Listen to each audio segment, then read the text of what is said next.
good evening, and welcome to another episode of Engendered, a show where we'll bring you every issues, every details, every discourse that relates to the female gender.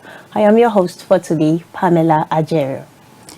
Many thanks for joining us on today's show, the Engendered Show, right here on KAFTAN Television, reaching you live from the nation's capital, Abuja. A show where we talk about relevant issues pertaining the female gender to have proper understanding. I am Confidence Rueben. Now we'll quickly go on a short break, and when we reconvene, the Engendered Show will commence fully. Do stay with us.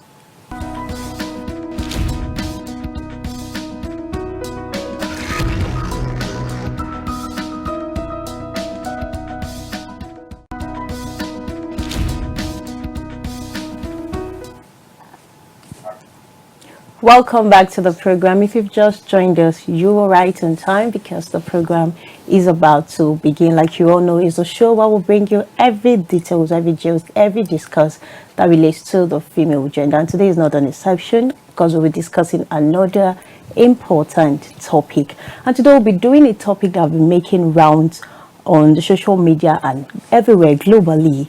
And this topic, people have been talking about it. That's why we deem it fit to bring it here so you can hear about it. It's no other topic but the 16 days activism against gender-based violence. I'll be doing this topic today with our beautiful guest who's already seated here on the show. Our guest who, anytime we call upon, she never disappoints. She's always here to give us the details, to give us everything we need to know that relates to the female gender. I'm very sure she'll be doing justice to today's topic. So stay tuned. Welcome, our beautiful guest. Thank you. I like it when you say beautiful. Thanks for joining us. Thank you so much for joining us. How have you been? You look like the wife that you are. How is the married life? It has been great. Why will you people stop hunting me? It's been long I saw you. So yes, it has. You look so from your head down to... I mean, you stand up and turn around. They can't see you properly, but you look exceptionally. See the whatever there is this. See the God when. Leave me alone. Welcome to the show. I'm really happy to have you here because I know you are going to give us insight on today's topic. Thank you. Now, I don't know, before we go, how is the economy treating you? How are you faring? And you can see we are all smelling Christmas. How do you look forward to that? I'm really excited about Christmas. I'm usually excited because I get new clothes every Christmas. Oh, wow. And I get to see Father Christmas, even though it's not the Father Christmas. But then, you know, I think the season comes with a lot of joy, happiness.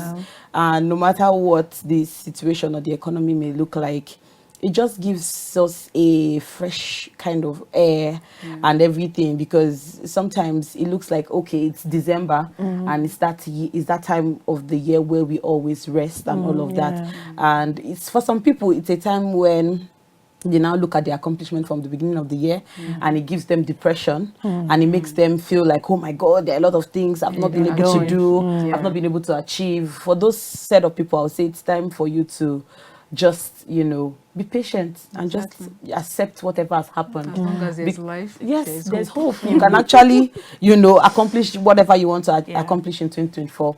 And we're looking and we're believing that 2024 is going to be beautiful. And I always tell people that they shouldn't wait for that 25th. They can start like me, because me I already started my Christmas in December 1. Because I wouldn't want 25th to come and pass me by.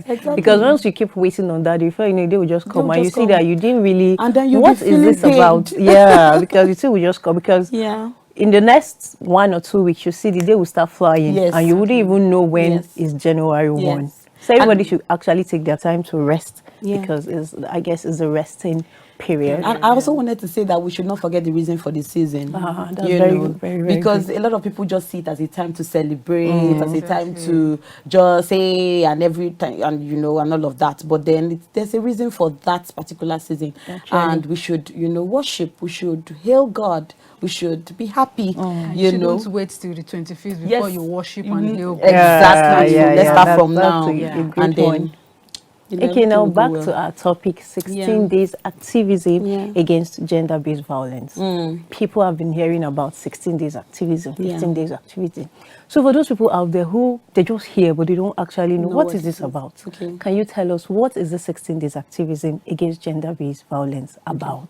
Okay, so the 16 days of activism is a period where advocates, activists, CSOs, come together to advocate, against violence against women and girls. And, the UN usually gives us a theme, and this year our theme is Unite, Invest to Prevent Violence Against Women and Girls. So that's our theme for the year. And the 16 days of activism usually starts on the 25th of November to the 10th of December. The 16 days. So basically, those periods are periods where we advocate, and usually I start my own 16 days of activism earlier because I use the opportunity to ask people to join us, because some people feel as if it's just NGO.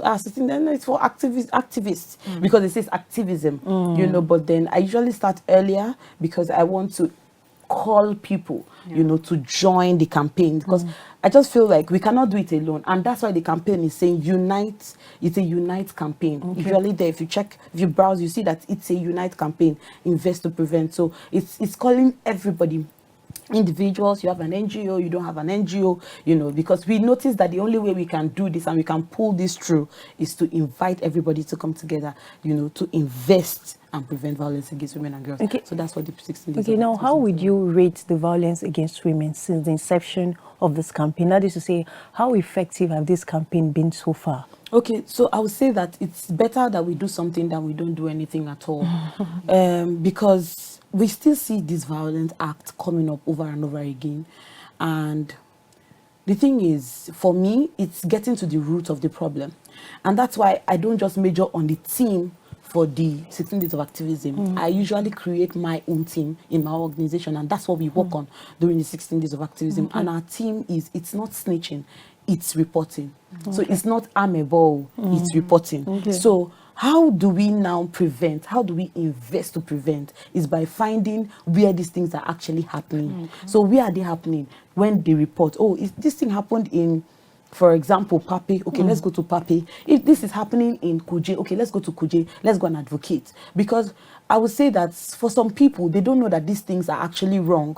So when they don't have proper understanding of what this thing is, they keep doing it. Now look at a man that has been beaten, that his father was beating his mother, and he got married, and he started beating his wife.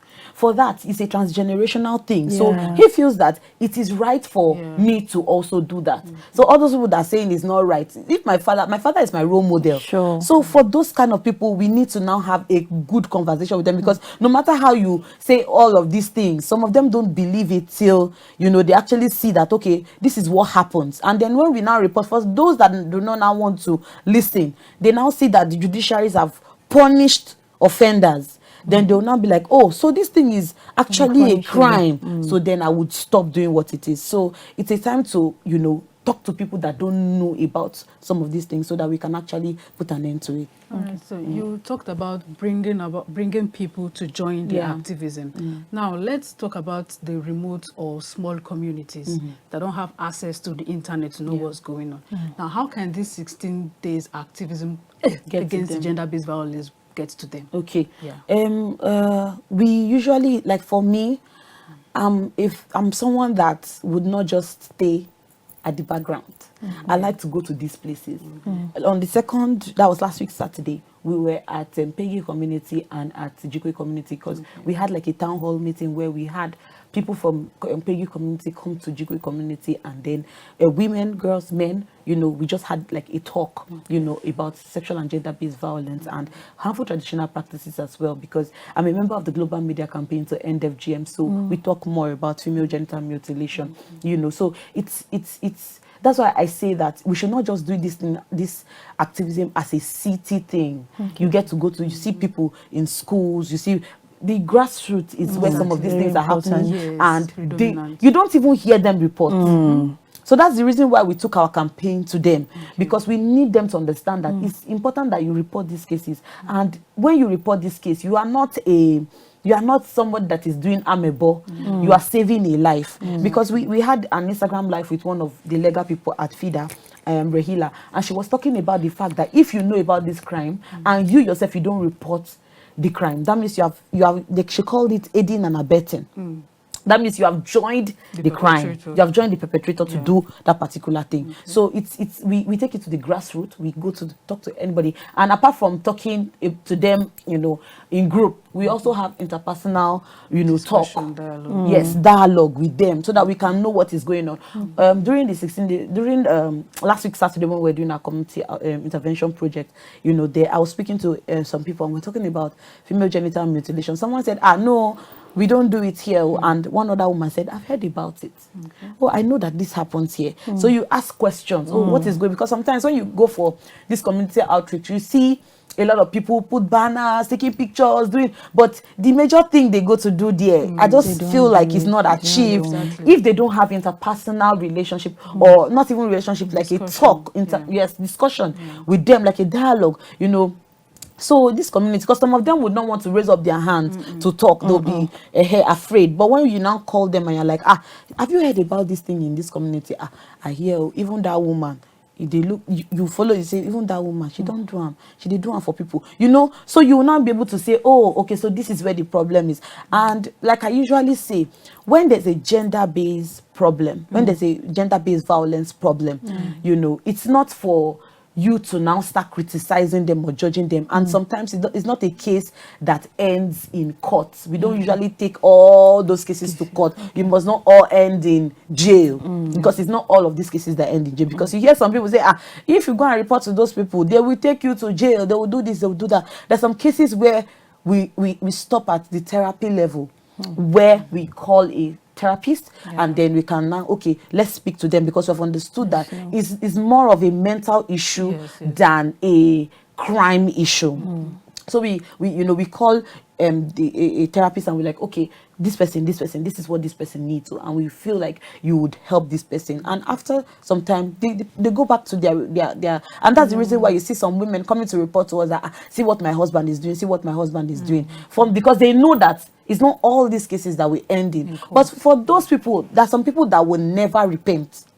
There's some people that it's as if it's in their DNA. They will never repent. So what we do is now to separate them from those people. Like a case that, came to us, it was someone that was even telling me about it. It was Barrister Shali. I was in Ekiti State then. She was telling me about the case of a boy that was raping a girl, and they were in the same compound. So what happened was that when they reported the case, I remember, they reported the case to the police, and then they settled the matter. They said, okay, this one, that one, let's pay, fine, one thing, they paid. Everybody went back home. When they went back home, this guy was still doing the same thing to the girl. He continued. So when he continued, then the thing escalated because the girl was not having it anymore. It was a young girl, and she has heard about advocacy, because in Ekiti, they are not taking this advocacy, as a small, especially during a loose time, because I was there and I saw what they were doing. So this matter escalated, and the essay at that time, Barrister Shali, she went into the matter and she was like, oh, what's going on? She told me to the extent that when they called the guy, that, okay, the guy who is doing this thing to you, they put them behind the mirror, and she was supposed to point. Anytime this guy sees the girl, he arouses. That's bad. Serious. Every time he sees the girl, she was now like, so can you see that some of these issues should not just end the way it is ending, because we need to really bring the girl out. So they took the girl out, and there's a transit home in Ekiti. So the girl, I think she stayed for a while in the transit home, and then the guy was in the prison and some other things. So there's sometimes that real intervention has to take place. Why there's sometimes that, it's just therapy and all of that. So, but that comes from understanding the situation as an advocate. Now, can you spell out some of these common gender-based violence? Just like you said, that other guy that went on beating the wife, you might not know that this is a gender-based violence. If I feel, I saw my dad doing it, it should be a common thing that a man should do to the wife if the wife is stubborn or something like that. And also going down to those rural areas, they wouldn't know what is female genital mutilation. They wouldn't know what is that. So can you just spell it out in the common way so that whosoever is listening, we know that, oh, this is a violence. Yes. Okay. So we have different gender-based violence. We have physical abuse, where you see bite marks, you know, the whoever the person is, can be intimate partner violence, that's between the husband and the wife. But domestic violence has to do with every other person, elderly persons, children, everybody at home. You know, those violence against people at home, you know, we can call that domestic violence. So physical violence is when you inflict harm on the person, maybe by kicking, by beating, and all of that. Emotional violence is the one that people don't usually talk about, and that is usually where some of these violence acts starts from, you know, because it starts from, hey, now she insults me, you dey craze, one thing, and then from there, you know, beating starts. And emotional abuse, for some people, they would not talk at first. You start hearing, no, you are a useless person. And emotional abuse also affects children as well. Yeah. You are a useless person, this and that can cause depression for the person, that's for the victim or the survivor, as it may be, you know. Can cause depression, PTSD, you know, low self-esteem and all of that. So emotional abuse is another broad topic of its own, you know. And then there is stalking, where you know, can be through cyber, you know, through digital, Twitter, social media, you know, and all of that. So when you just want to meet with the person, you want to see what the person is doing, you know, maybe to inflict harm or other things. Then we have economical abuse as well, when you know, we've heard of situations where you see the husband will tell the wife that your salary, let them be sending it straight to my account. Let them send it straight to my account. It's also abuse. Send it straight to my account. If it did not enter my account, you're in trouble. And then the husband will now cut out anyone that he wants to give to you.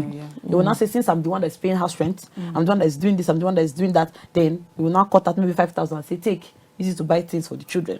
And you know this last one you just said is common. Like people just, very. so you see, ladies just say, once I receive my salary, I just send everything to my husband's account, and my husband will be the one to now divide everything. No, maybe if there's an understanding there, like, okay, send your salary to me, and then we will now know how we pay house rent and everything from there. That one is the one. Why did your face like that? Like, this is era. So if there's an understanding, because you don't know, sometimes you don't know what some people think about. You don't know how they do it. Because I was listening to a podcast, you know, I don't want to mention their names, and the woman was saying that me and my husband, we must pay the house rent. Because if I don't pay the house rent, it makes me look small. It makes me look low. That's her own point of view about that issue. Do you know, up till now, I'm not supposed to, I'm not bringing my personal, you know, thing into this, but up till now, I don't still have my husband's account number. I don't even know how it looks like. And that's the understanding that we have. It's not like I don't want to have it. I've tried to have it a couple of times, but it doesn't just, I've tried, but it doesn't just happen. So that's what works with us. But for some people, you know, in fact, my Oga will have my husband's account number, and he sent my salary directly, you know, to my husband's account. So for some people, it's like that for them, and that's their understanding. But when the violence comes into it, is when the husband is not like, I'm the man of the house, and this money must come directly to my account. If not, you will pack your load and go.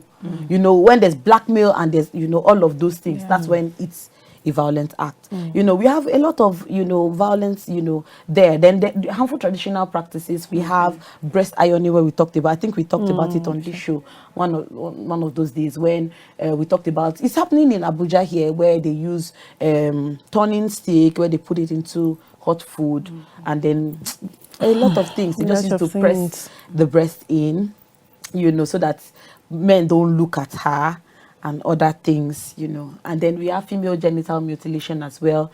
You know, it's a gruesome violation of a girl's rights. That's the reason why we call it female genital mutilation.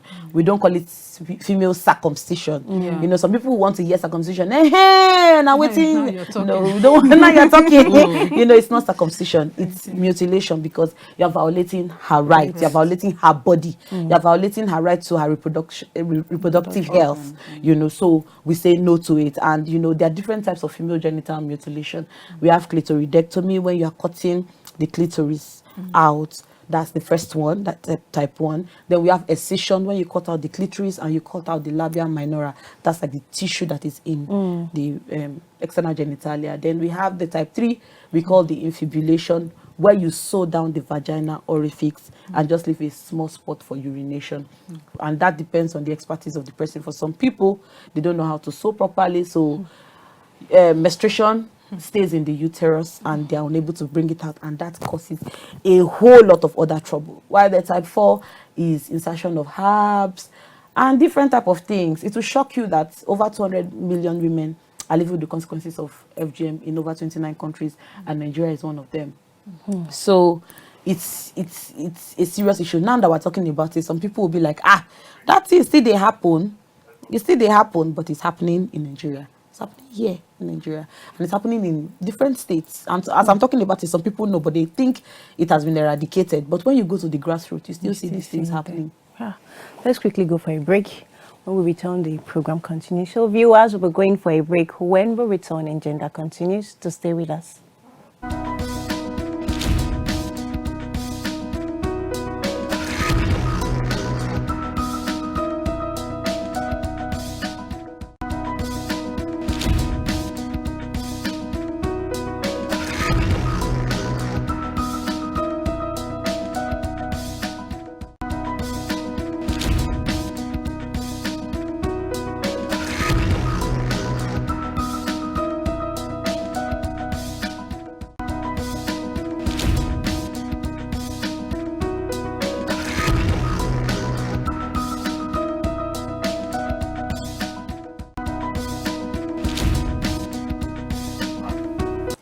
Welcome back, esteemed viewers. If you just joined us, this is the Engendered show. Before we went on the break, we were discussing the very vital and relevant topic, which is 16 days activism against gender-based violence.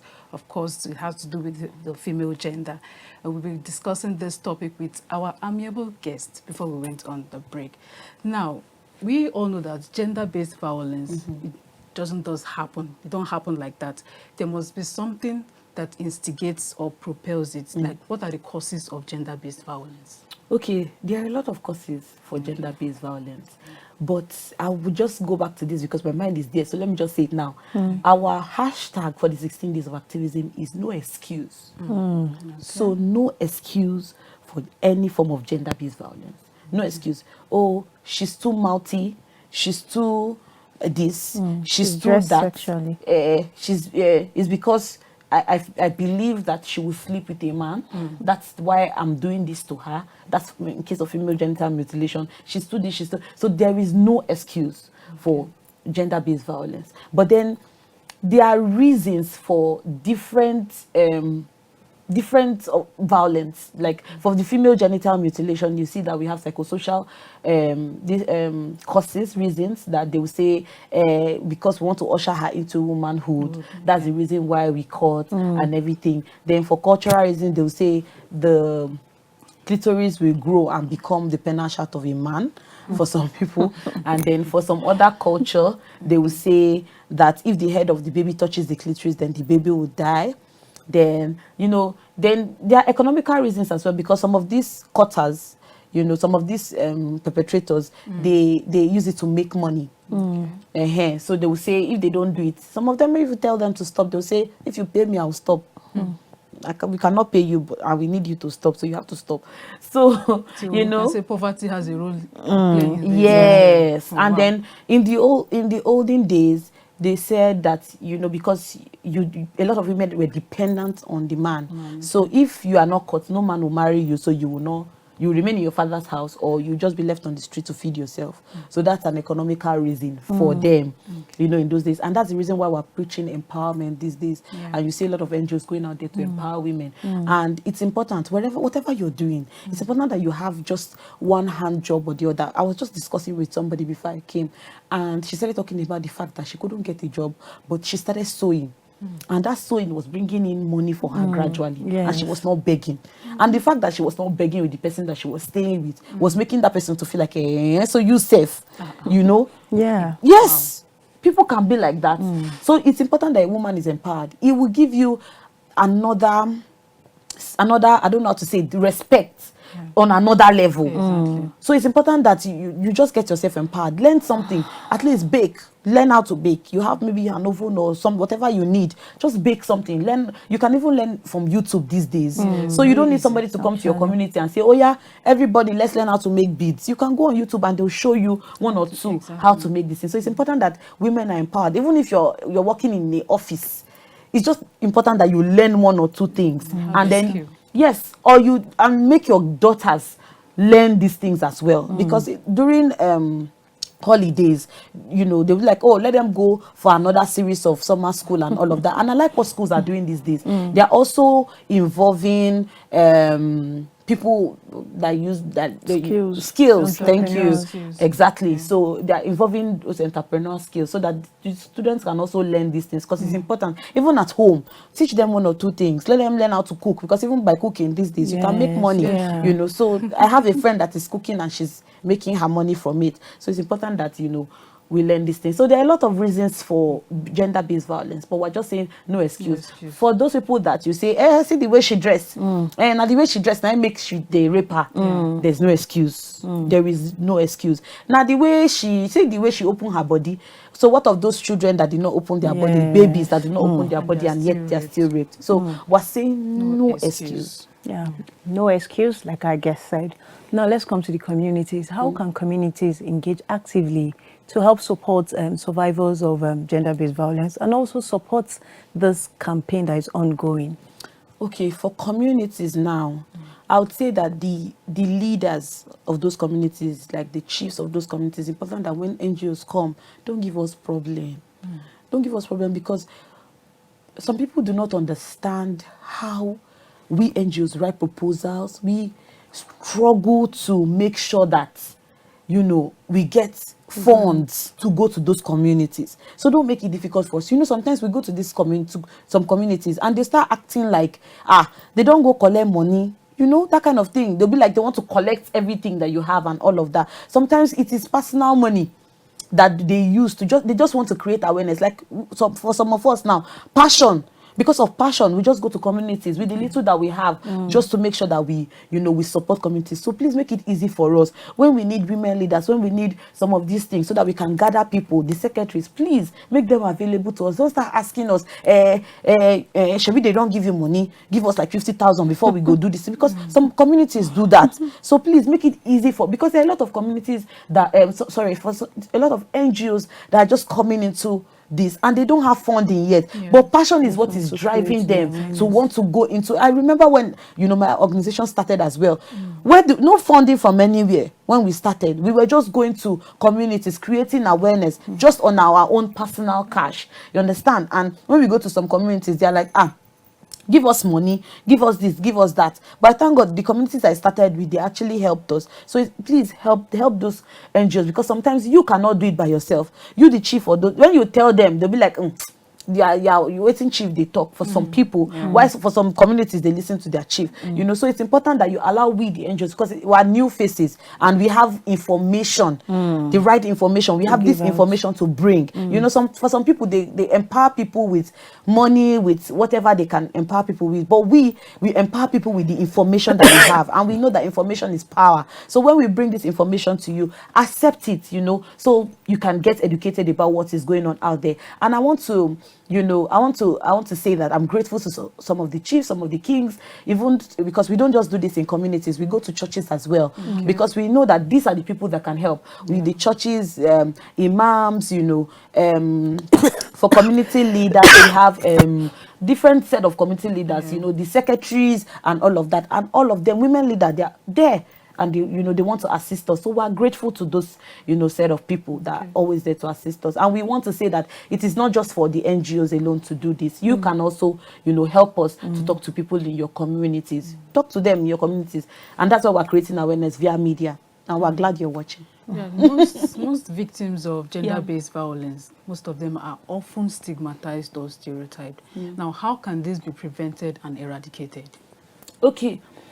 Yes, that is a serious point you brought in, and you know, talking about the topic, what I'm talking about.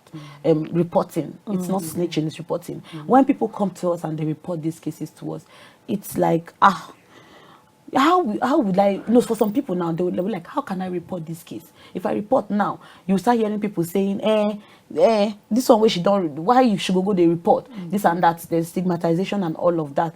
So we say that it's important that you can report to us anonymously, because when you go back to your community, it's now like, this person has reported this case now, then you now see people.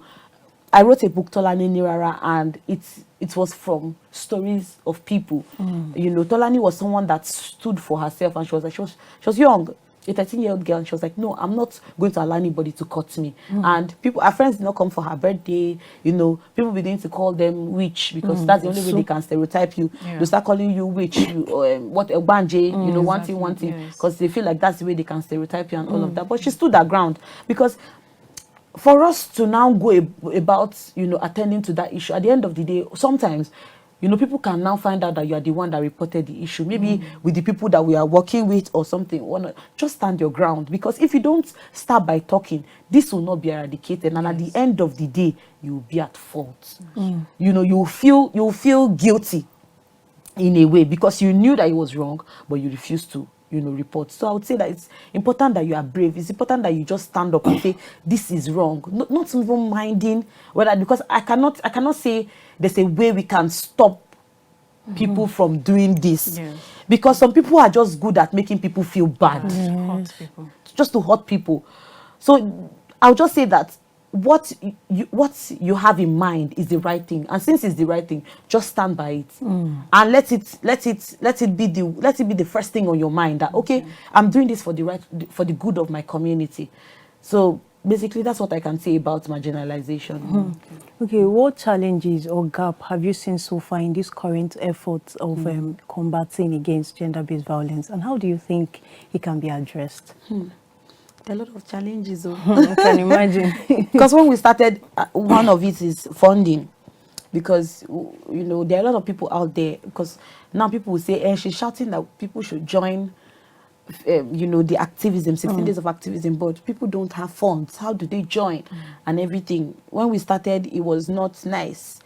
But one thing that our leader used to say, the leader here in Nigeria, used to say, she would say that people want to see what you have done before they can fund you. If they've not seen what you have done or what you're doing, they cannot fund you. So I would just advise people, just still talking about the challenge, that just start something. Start something. Let them see that you're doing something. From there, they can say, okay, I've seen what you're doing, and this is what I can. Because there are a lot of bad people out there that are not really doing the work. They'll just take pictures and and a lot of funders are angry about that. So, I would say that it's a very bad thing, So funding was one issue for us. And then we had other issues when we go to communities, even with our own funds. Some people are not receptive. Some of the communities were not receptive. Those were challenges. And then, we also faced challenges with other NGOs. And that's the reason why sometimes when I talk about unite, I don't talk about unite when it comes to the community or the people in the community. I would always talk about unite when it comes to we, even in the NGO space. People in the NGO space, some people are not nice.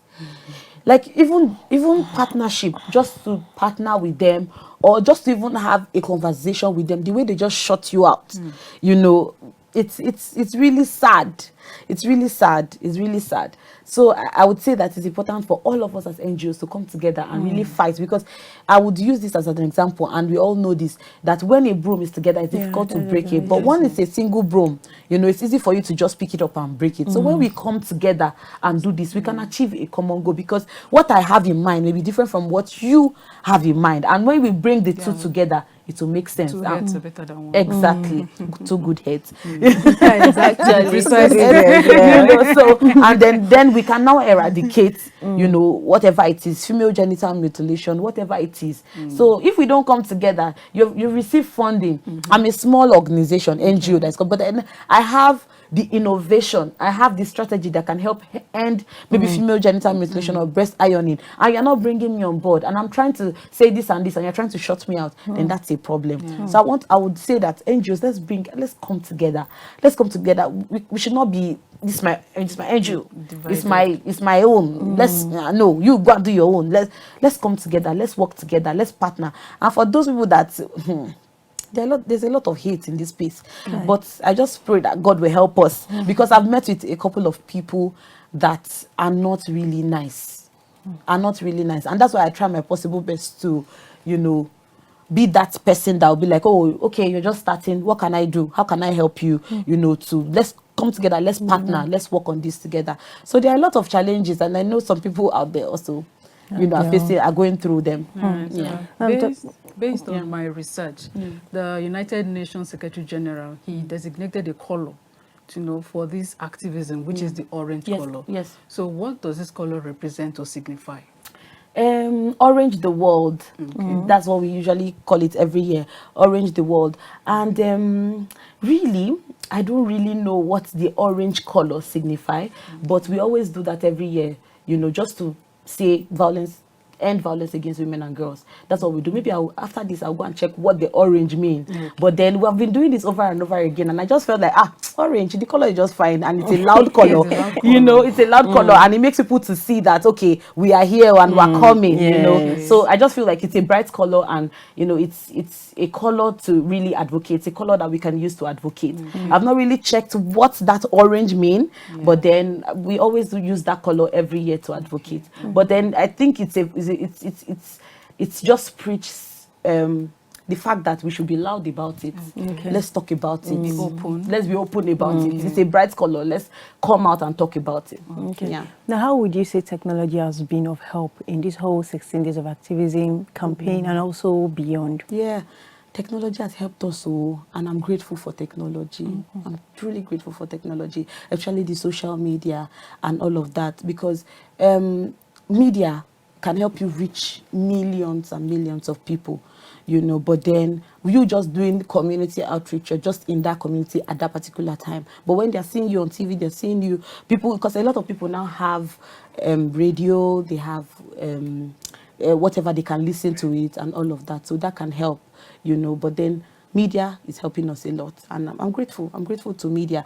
But then I don't know if you have heard of the cyberbullying that's going on. So that is another disadvantage when it comes to media and it comes to all of this. The cyberbullying is another aspect, and I'm grateful that there are organizations that are coming out to talk about cyberbullying and how to meet with those people that are actually doing it, because Twitter is another space that I don't want to belong in. Okay. Now let's talk about the roles of education in eradicating gender-based violence. Education. Creating awareness is one thing that I've loved to always do, and I always go to schools, to talk about it. And that was why when they wanted to eradicate or they wanted to stop talking about sexual education in school, I stood and I was like, no. This is something that we really need to talk about, especially to the girls and to the upcoming generation. Education is one strong thing that I don't joke with, because I feel like if you're educated about a particular thing, you will not fall victim of those things, because you know that this is coming. And that's why I educate girls about female genital mutilation, because some of these caregivers, parents and all of that, they trick them into doing these things. So some of them do not even know. So they trick them. They'll be like, let's go and buy biscuits. Let's go and do this. Let's go and do that. And at the end of the day, they fall victims of these things. So it is important, very, very important, that we educate our girls. And that's why I commend NGOs that are going to schools to, raise awareness about these things. And even teachers, I would say I'll commend teachers, because some teachers do not just stop at educating the children on basic science or whatever the subject is. They also talk to them about sex and all of these things, because that can help to also reduce some of these violence against women and girls. So objectives and goals are two different words. So what are the goals and objectives of this 16 days activism against gender-based violence? Okay, the goal is to end violence against women and girls. Okay, that's the goal. Those are the objectives. In fact, the goals and the objectives, they work together. And that's the team. Let's invest to prevent. okay, now there are NGOs that are really doing these things. Let's fund them. Let's provide funds for them. Let them, like GMC does the same thing, global media campaign. So they pay media campaigners. They say, okay, go and create awareness about this particular thing. There are a lot of organizations, UNFPA, they go out and they fund people to end violence against women and girls. That is the aim.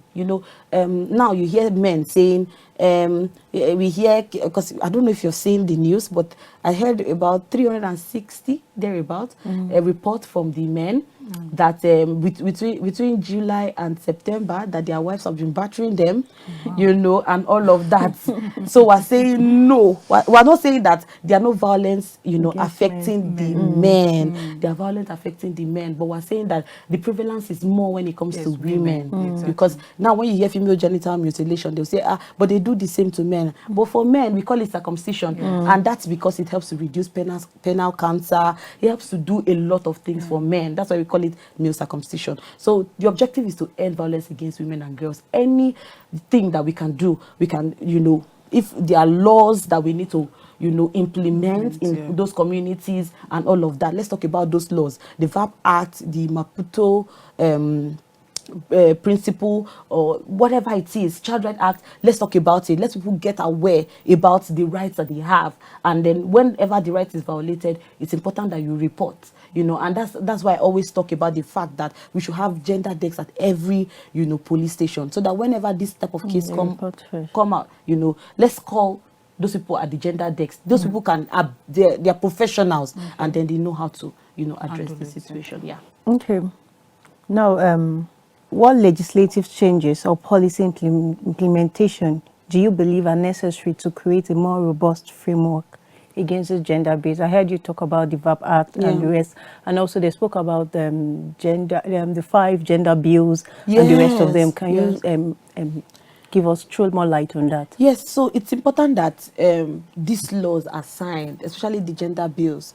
It's important that they are signed. It's a law. It's because when I looked at the gender bills, they were simple things that women just needed, and one of it is one was talking about the fact that if a man marries abroad, also the man can also claim that he's a Nigerian or something. The woman can also claim that she's a Nigerian, just as the man, something like that, indigenization, just talking about that. And they were like, no, they were not going to sign it. And it's something that I feel like we should talk about, because I was seeing, I think it was Word C that was talking about it, and I was so excited about the fact that people should talk about it. Let's talk about these laws. Implementation should start. We've been talking about laws and laws and laws, but when we go to communities, you hear that this person na FGM case, so they report the case, bail.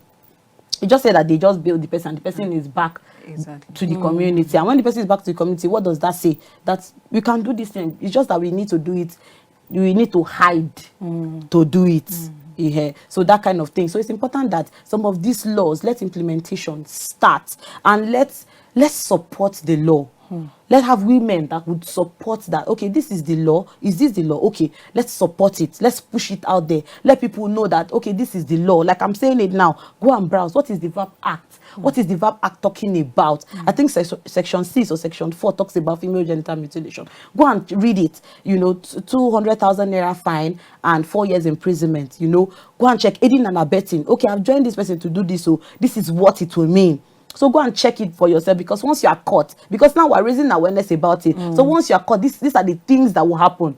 If they want to do it to you, you know that, okay, this is my right. So it's important that we read the act, yes, and we understand what it's about, and then from there we're able to, people are able to stand for their right and say, no, I don't want this. Okay, you earlier spoke about your own initiative in the grassroots. That is how did you put it? Your own initiative. Okay, my own team. Yes, my team. It's not snitching, it's reporting. It's reporting, and it's a very good one. If you can get people to want to come out to report, to talk about it. Now, what strategy do you have to actually let them come out to talk? Like, how do you plan to go about that? And if it's effective, how do you plan to now make it like regional, globally so that other region can also pick it and make use of it? Okay, so I did for students because the way you approach the community is different from the way you approach the students. So I have like a research that I did for students, and I have like a PowerPoint presentation for them, and then I gave it out to some NGOs that needed it, because some people reached out to me after the research, and I gave it out to them.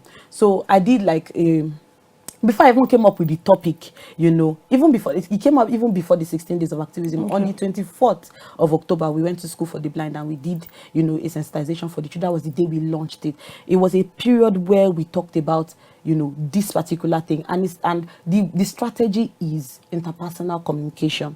Okay. When you talk to them interpersonally, group communication is also good, but when you talk to them interpersonally, that, oh, what is going on, then they are able to say, okay, this and this is what is going on. And then you don't just talk to one person, because if you talk to one person, they'll be like, oh, that is who said what. So it's important that you meet with, so it will take time, but it will be productive. To give you And detailed it will give you what you want. So that is the strategy. So you don't talk to just, you can do like the group sensitization, but afterwards meet them interpersonally before they go. As maybe as they're sharing refreshments, one thing or the other, you can just call them, or you can do a breakout session where you can now call them, and then you talk to them about it. Okay, so what's going on? What's this? What's that? And then you talk to them. But then when you talk to them from a perspective of judgment, then nobody will talk to you, nobody will answer you. When you start telling them, so this is happening, as you know. So, but when you start with a friendly conversation, and then you talk about, you can even bring yourself into it. Oh, I come from so and so community, and or you talk about a story of a victim and how she became a survivor, you know, and then they're not like, okay, oh, this has happened to this person, but they don't want it has happened before. We went for an outreach, and then I was talking, and then they met. We were talking, and then they met the other person, one of my team, that were there together, and then they called her to his side and said, this is what's happening to this girl. Her uncle, this is what she's doing to her, this and that and that. So in that group, the group is also a strategy, because some of them can come out and talk. But for some, they need communication, one-on-one communication. And then you have to, if you're doing a one-on-one communication, then you have to speak to like 5 to 6 people, so that they don't know where it is actually coming from. You know, but then they can now, because if you speak to just one person, say, is that person, what was she saying?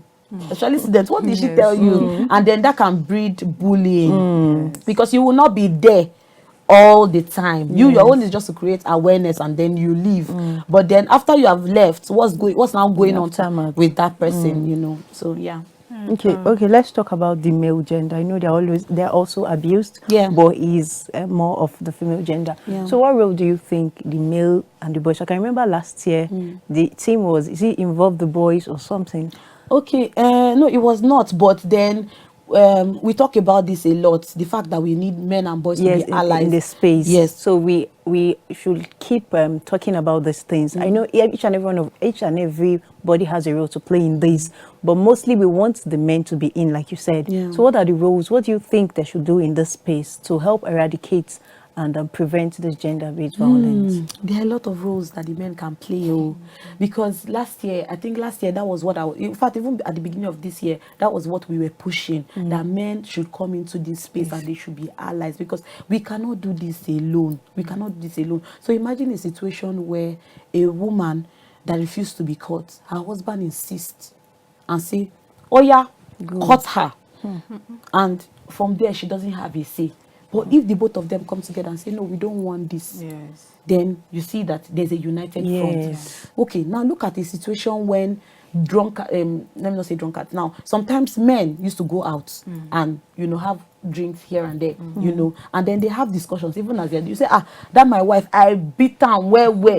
And then another man is now telling him that, that thing where you do, it no good though, because now the mama of your children, and this violence of the talk safe, if love no good day, you know, it just brings another perspective to it, and it helps. But when a woman is the one saying this, and they say, I beg, women to talk, this person to talk, you know. So, but when a man comes in and we form ally together, it helps. It goes a long way. So we need the men and the boys to come in and help us. Okay. The effects of gender-based violence, Yeah. we know it can last for a lifetime. Yeah. So I want you to shed light on this effect so that people will understand how detrimental this act is. From psychological to a whole lot of other, effects of sexual and gender-based violence, but the major part is psychological, because that's the one that goes a long way with the person. Now, we've seen a lot of children that were bullied, and up till now, in fact, we're talking about something like that this morning. Up till now, it's a trigger for them. When there's a bully case or something like that, it's a trigger for them. And when that case comes up, it's as if no. So it has mental effects on a whole lot of people. And you see some people these days, the way they react, you wonder, not just this small thing what I do, but it's a trigger for them. That thing you have done is a trigger for them, and it started from somewhere. You see a lot of people that they were not even bullied from the school. They were bullied in their own homes by their own parents, thinking that they are disciplining them, or how will I say this now, exactly. But then they are doing a lot of harm to them. So we see a lot of kids out there like that. You see them even in the school, low self-esteem and some other. It started with this violent act. There's a way you can correct a child with love. There's a way you can discipline a child with love, not just hitting. And when you even hit, you don't even tell the child what the child has done. You just hit. Anything you find, you just throw it at the child. Some of these things have harmful effects. And apart from that, we've seen cases where it makes a lot of children disabled.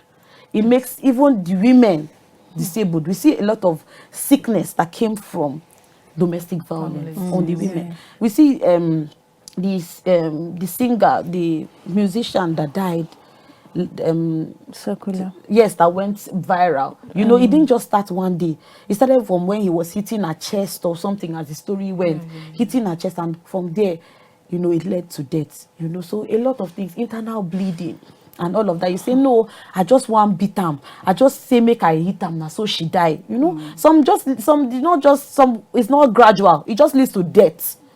Instantly. So you don't know what can happen. So it's important that you don't even hit a person at all. If somebody has done something to you and you feel very hot, you are very annoyed, like I would say, it's better you walk away, because now there's no excuse. What will you say? What will you say that, oh, no, my hand is... How would you say it? Because the person is already dead. So now that we're saying violence, some people say, now so then they talk, me, I go still beat them, I go still... Because some people, that's what they'll say. I go still beat them, now so my mama beats, now so my papa beats my mama, she no die. Iron hand. Iron hand. Now I make she know they talk back to me.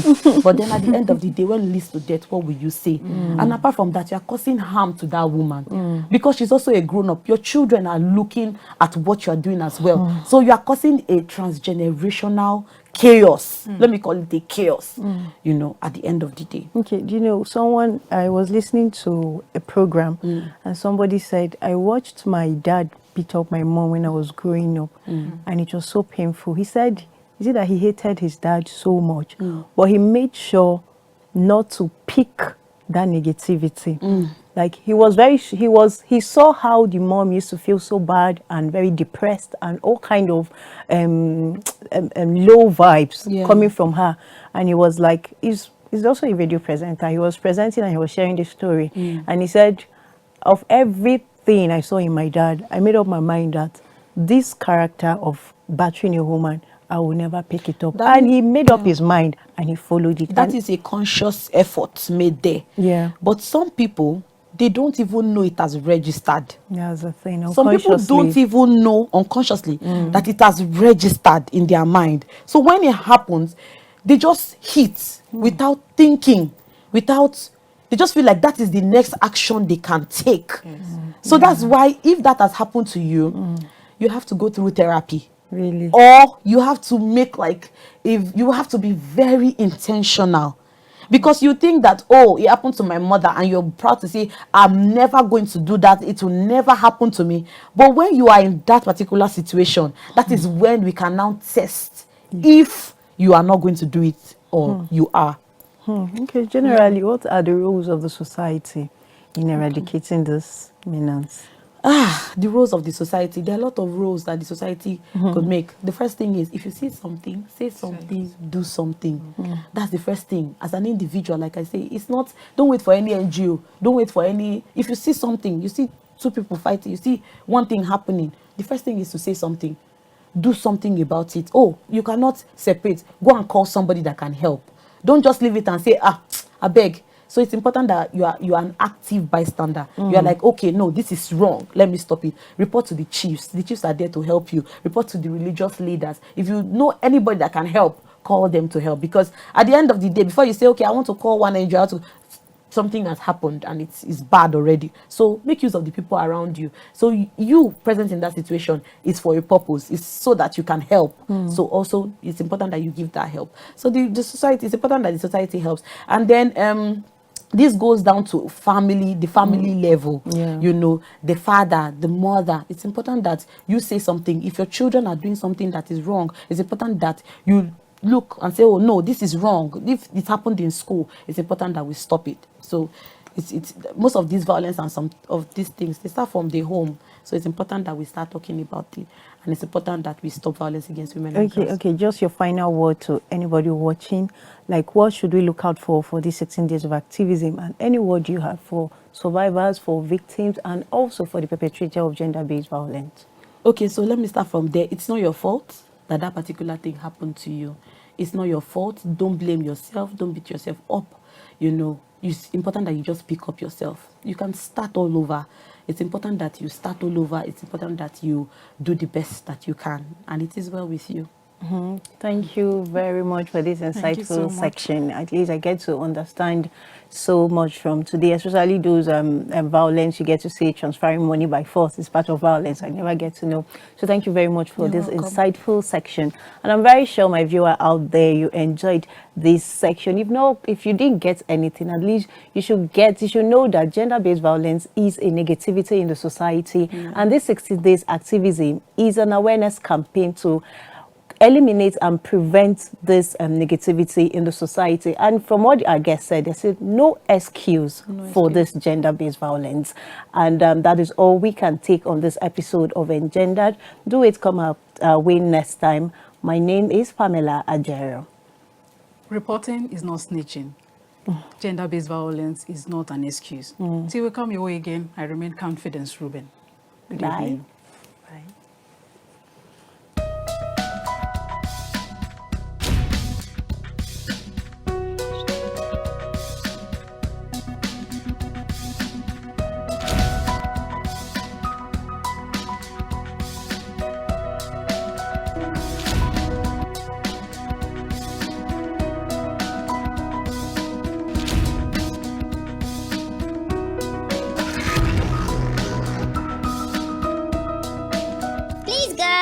Let's be fast with our chores. It's almost time for Engendered.